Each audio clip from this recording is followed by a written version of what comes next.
Today I'm talking about how to developing as a leader.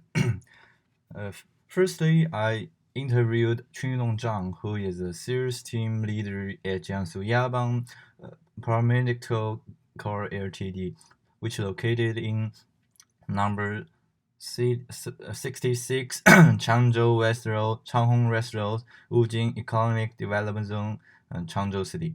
His group comprises four members: Xinyi Lin, Yu Mingdi, Jian Zhang, and Fu Wang. I chose Zhang since I'm interested in sales and he is a great leader and a relative contacting him easily.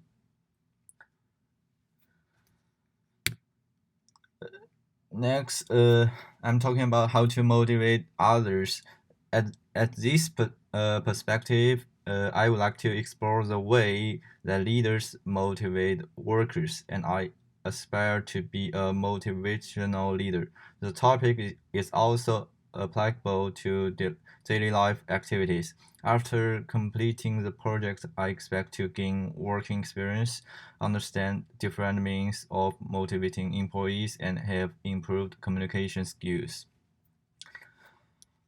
So I I also asked Zhang some questions. The first is I asked him, "How do you communicate with group members?"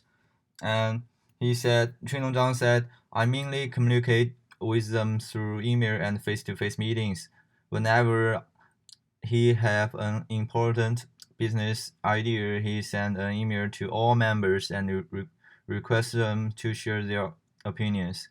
An email could also be notify them about an urgent matter, such as the cancellation of scheduled meeting. Uh, they hold face-to-face meetings when a subject is critical and requires a legacy discussion. When when he want to comment on behavior or provide feedback regarding the performance of a specific employee, he prefer a one-to-one conversation in a private area. And the second question I asked Zhang is, like, do you hold close communications with your workers after work? And Zhang says yes, but not all the time. He mostly communicates when one wants to share an idea that may improve effectiveness in their working approach. Besides, when they are unable to do all of the activities scheduled for a particular day, they communicate to strategy the way they will complete them. Solving issues later may have dire consequences for the company, which is why they deal with them as quickly as possible. He also communicated with colleges after work to provide feedback concerning their performance. The third question I ask him is, in your opinion, what is the difference between a leader, boss, and a manager? And Zhang says, a leader influences employees to believe in his or her vision and takes risks. Leaders engage in various activities, including rewarding and coaching, meant to improve their relationship with workers and motivate the latter to work hard. By contrast, managers are task-oriented, as they emphasize the achievement of established goals and objectives. They also avoid or control risk due to the fear of failure. Unlike leaders who focus on the team, inspire performance, and take responsibility, bosses focus on themselves, demand result, and blame others. And the fourth question I asked Zhang is, could you please provide an example of how you inspired and motivate others? And Zhang says, in March this year, he had a project and had a fixed deadline. As the delivery day approached, he they realized that they could not complete one of the deliverables. Consequently, he scheduled a meeting to discuss the situation with team members, in which he promised them a trip in April if they work overtime and be able to meet the deadline. They finished the project in time on time and visit China Dinosaur Park as planned. And the fifth question I asked is, what do you think is the most important factor when motivating others? Xunong Zhang says the most important factor is ensuring that no great effort goes unweighed or unrecognized. A worker becomes motivated to continue working hard when he or she is praised or rewarded for excellent performance. Other employees are also likely to work harder so that they can as well receive an award. So when it comes to the class concepts, I will like first is the trade theory. The trade theory is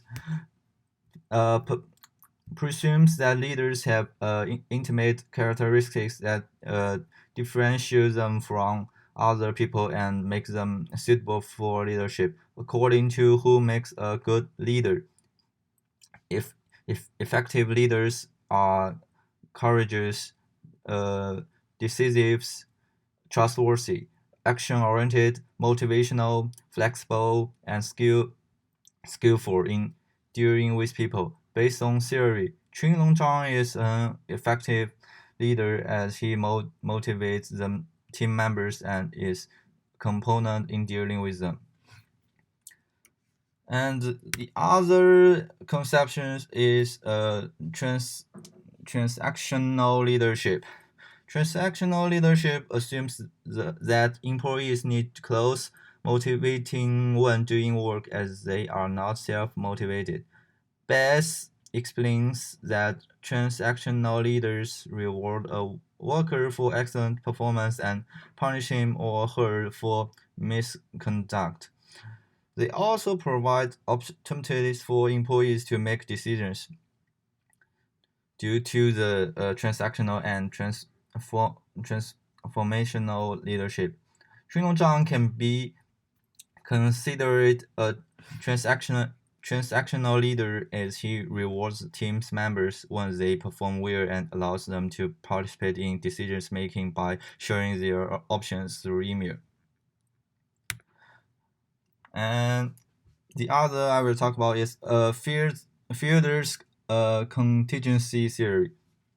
Fielder's contingency theory suggests that a leader can either be relationship or task-oriented.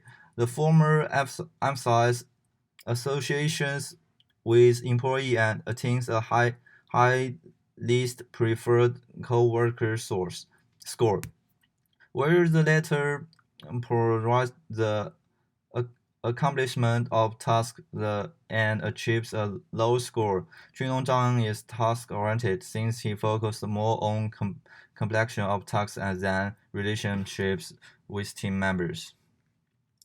So the reflection is,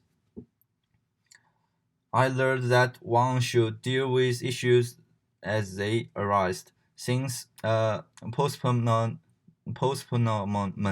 may result in more problems and unnecessary delays. In addition, I realized that praising or rewarding workers for excellent performance motivates them to continue working hard. I will implement the lessons by practicing them in my daily life activities and future leadership roles.